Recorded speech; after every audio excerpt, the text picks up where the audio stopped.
A little intro. So thank you very much everybody for joining. For those that don't know me, my name is Emma Nags and I am the chair of Bath for Europe. Veronique is one of our very enthusiastic members who we love hearing from as often as possible. So we invited her here today to talk a bit about EU citizens' rights, settled status and various other things that have become sort of pertinent in the current climate. We actually do this once a month, so the first Sunday of every month. We used to do a march in Bath City Centre so that we were able to maintain that visibility and be in the forefronts of people's minds, at least on a monthly basis in Bath itself. Obviously, with the COVID situation, we've had to move this online, as have many other people. So we've been trying to continue it. We've been doing sort of informal chats, but this is the beginning really of doing some more speaker-led events, and with a bit more of a focus on some of the topics and issues that are still a problem with regards to the Brexit situation. So what we'll do, Veronique is going to talk probably for about 15 minutes and just go through some of the details, particularly about EU citizens' rights and settled status in the UK. As well, she will introduce herself, but she's also part of In Limbo, which is a project very much focused around EU citizens' rights and the Brexit argument. So what I'm going to do is I'm going to mute everybody apart from Veronique, just so that we don't all get interrupted. And then Veronique can sort of introduce herself and go through what she would like to talk about. But there we go. Up. And then, oh, hang on. Yep. No, I can't unmute you. Oh, this worked really well, didn't it? I think in my experience, if she unmutes herself, she will be the only one. Right, try that then. That's it. That's it. Hang You on, can hear me? You probably can hear me now. That should be it, yes. So I'll mute myself. Wonderful. Well, hello everybody, my very dear British and EU friends. Thank you for being here. I'm delighted to have been invited by the wonderful Bath for Europe to speak today at their June Euro Café in order to give you an update on the situation of EU citizens in the UK since our March event. So thank you for having me. For those who don't know me, I don't think there are many looking at you all, but I'm Veronique Martin, the co-editor of the not-for-profit book In Limbo, Brexit Testimonies from EU Citizens in the UK, and the associate director of the In Limbo project. We are neither immigration lawyers nor political lobbyists. Our aim is to collect and relay the unheard and disenfranchised voices of the 5 million EU in UK and UK in EU citizens most affected by Brexit. Our second book, In Limbo 2, is an anthology of Brexit testimonies from British citizens in the EU. Our goal is to show the human cost of Brexit, and we know that losing their freedom of movement and European citizenship have been very painful for Remainer British friends in the UK. We have testimonies from Brits in the UK, most of them married or related to EU citizens, in our In Limbo book. Our latest edition of In Limbo will be published soon. Elena and I have been working on it flat out, and I will share with you today a few of the new testimonies it contains. On the 18th of May, the Home Secretary Priti Patel posted about the UK having ditched freedom of movement. The UK is already the only country I know which has stolen the right to family life from its own citizens who are married to foreigners. A most basic human right stolen by Theresa May in 2012. Do Google Skype families if you want to find out more about this. Now, the Brexit government has also removed from 66,000 British citizens their right to study, settle down, buy a house, retire, or fall in love in 27 European countries. The Grand Tour will become again the privilege of the rich, many of whom are busy buying EU citizenship for themselves, I have read.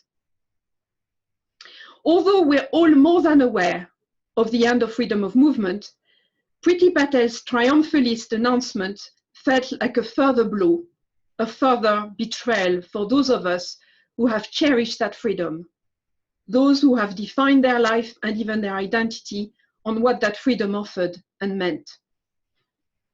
What has it meant for us EU citizens who have built a life in the UK on the guarantees of freedom of movement? As many of you know, it has meant being forced to apply for settled status, also called EUSS, in order to be allowed to go on with our life here, albeit with a reduction of status, security, and rights, despite the firm promises of the Vote Leave campaign, i.e. our current UK government. So let's have a look now at what has been happening in terms of EUSS applications during the pandemic. Well, there's been a big and understandable reduction of applications due to the significant reduction of service or closure of relevant support networks and government departments. For instance, places offering caseworkers and scanning services.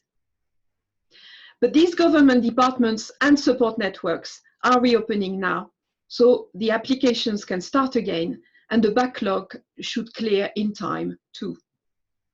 I strongly recommend that all EU citizens apply as soon as they can. In spite of the lockdown, the deadline of June 2021 has remained unchanged. Very briefly now, I will summarize what makes one eligible for EUSS and what the difference is between pre-EUSS and full EUSS. Being married to a Brit, having British children, having lived here for many decades makes absolutely no difference. All EU and EES citizens and their families must apply. If you have been living in the UK for less than 5 years, you will receive pre-settled status. If you have lived in the UK for 5 years or more, you will receive full settled status. Settled status is the only thing that will allow you to go on with your lives here. If ever you get the wrong status, that is, if you're eligible for full EUSS, but you get pre-EUSS instead, do contact a caseworker to challenge it. Indeed, there are some very significant differences in the rights you get with each status. One of them is the no recourse to public funds rule imposed by the government on people who live and work here legally, immigration status, which is what pre-EUSS is. What this has meant in this pandemic is that many people lawfully here who had lost their job and desperately needed state help couldn't access it. They were not allowed. Some people with full EUSS were also refused universal credit, as the DWP didn't always seem to know the difference between the two statuses. Here is a testimony about this by an Italian citizen, and it's from our latest In Limbo book. My partner and I applied for universal credit because we are now unemployed and locked down in a pandemic. She moved to the UK 8 years ago, and she has been granted settled status by the Home Office. However, she received a letter today where the Universal Credit Agency denied the benefits to her because she failed the habitual residency test. I am extremely angry and frustrated, especially as we need as much support as possible. How many other EU citizens are being denied benefits? Please help. So how does that fit in with the promises to keep our rights exactly the same?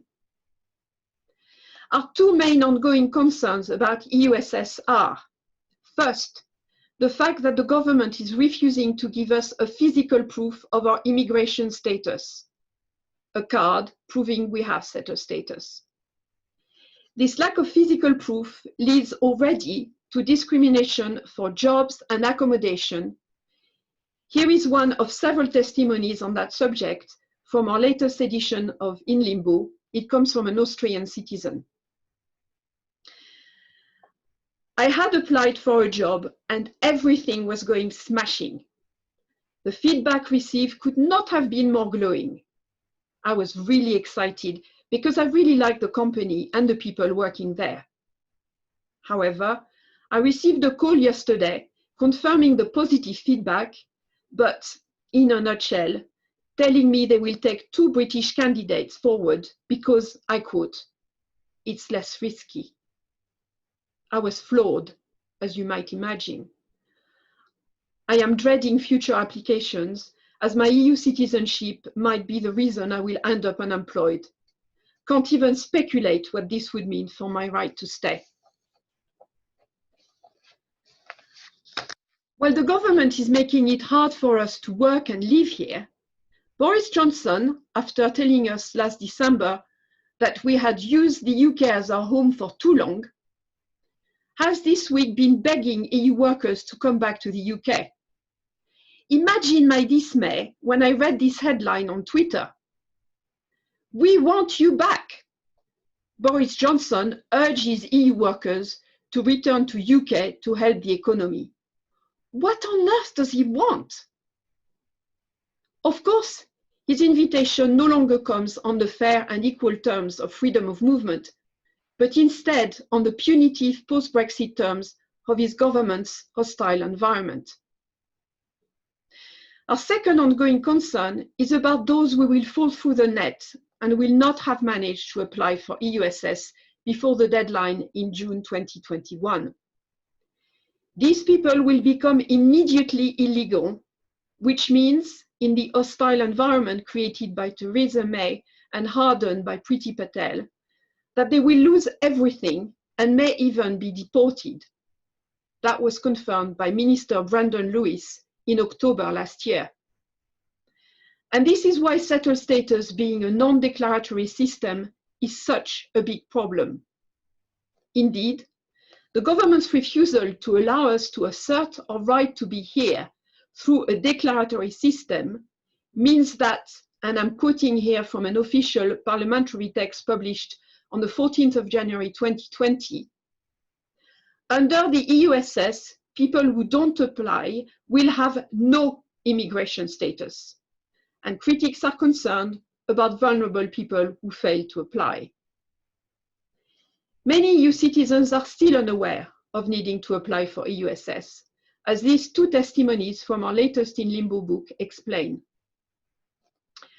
Today, I met an elderly lady, 82, and bless her, she had no idea about settled status.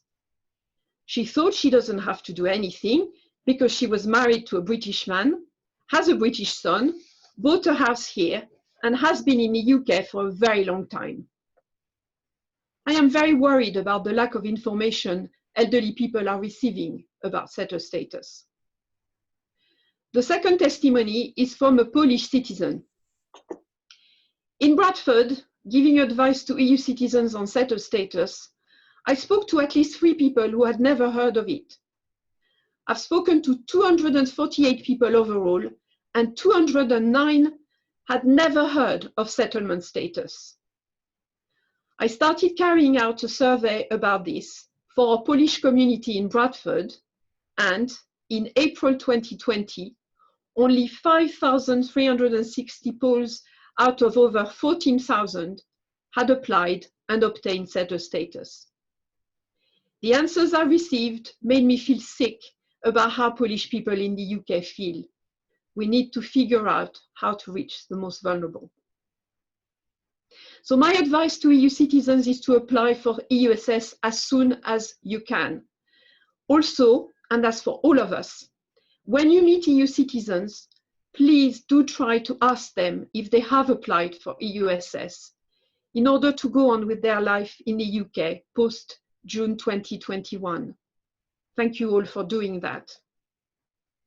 So these are our two big ongoing concerns: lack of physical proof of EUSS and the vulnerable people who will become illegal after June 2021. Unfortunately, we also have a few more recent extra concerns, which I will try to describe now briefly. First, the Denied My Vote scandal. This extract from the New European explains it very well. Despite being registered to vote here, and in many cases resident for decades, EU citizens were turned away from polling stations in large numbers and told they could not vote in the European Parliament elections. Many had completed special forms to certify the rather obvious fact that they intended to vote here, but were told the form was processed in time. Other EU citizens had not heard of them. Completion at polling stations was not allowed. Worse still, some EU citizens were told that they ought to go away and vote in their own countries. Our lobbyist friends, the 3 million, have just completed, with the support of the In Limbo project, a successful crowdfunder to pursue the judicial review of this case.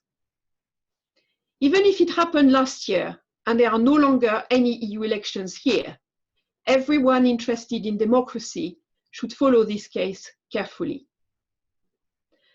Our second concern is about the latest figures given by the government on the EUSS. In May, figures released by the Home Office showed that since Brexit Day, 700 people have been refused settled status, in contrast to only 7 refusals between April 2019 and January 2020. It's not known exactly yet who these people are or the reasons for their refusals, but we know there are eligibility reasons, i.e. not linked to any crime. Thankfully, some immigration lawyers and lobbyists are looking into it, but we are very concerned about this new trend.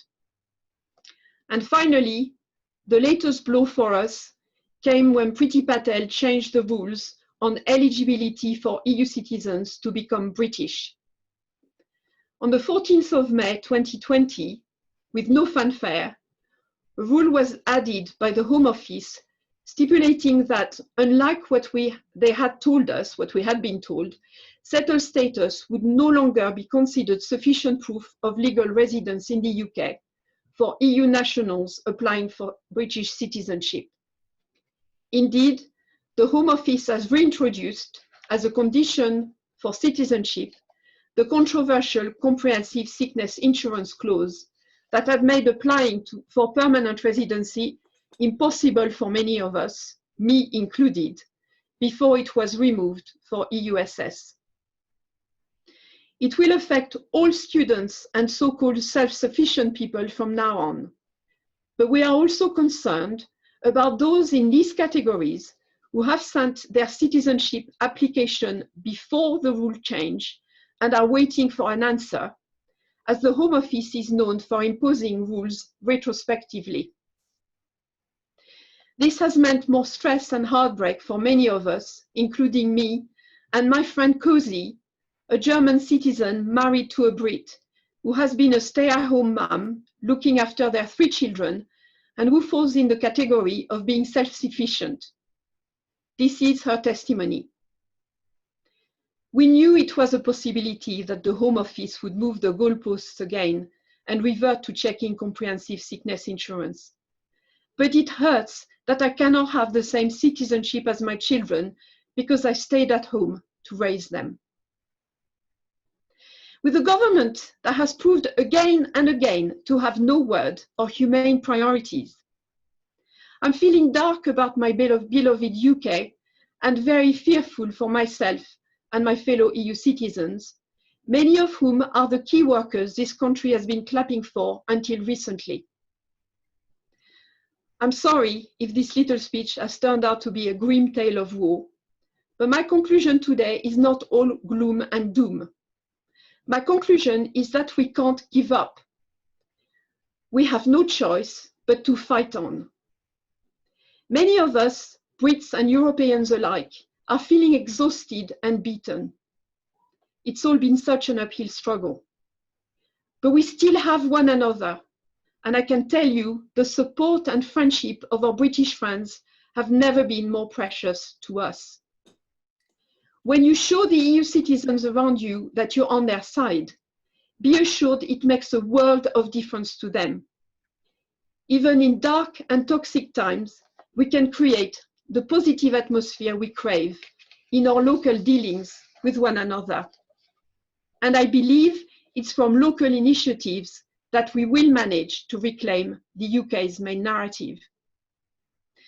So to conclude this update, there's an urgent and ongoing need for the practical support of local councils and citizens' advice centres to help people apply for EUSS. I was recently made aware by a friend who works in Liverpool Citizens Advice Bureau that there's a massive problem of lack of computer literacy in EUSS applicants. There's still a lot to do to reach vulnerable people and offer them the help they need. EU citizens are also going to need the support of MPs and their vigilance to prevent the government from reneging on their promises. And that means your support, dear friends, to lobby your MPs. As life becomes more difficult with COVID-19 and a probable no-deal Brexit, we are very likely to see a return to the anger and scapegoating that legitimized the hostile environment and Brexit. And that will put migrants at even more risk.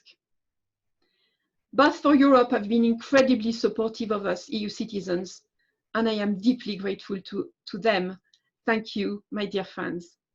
And thank you everybody for being here today and for listening. That's it for me.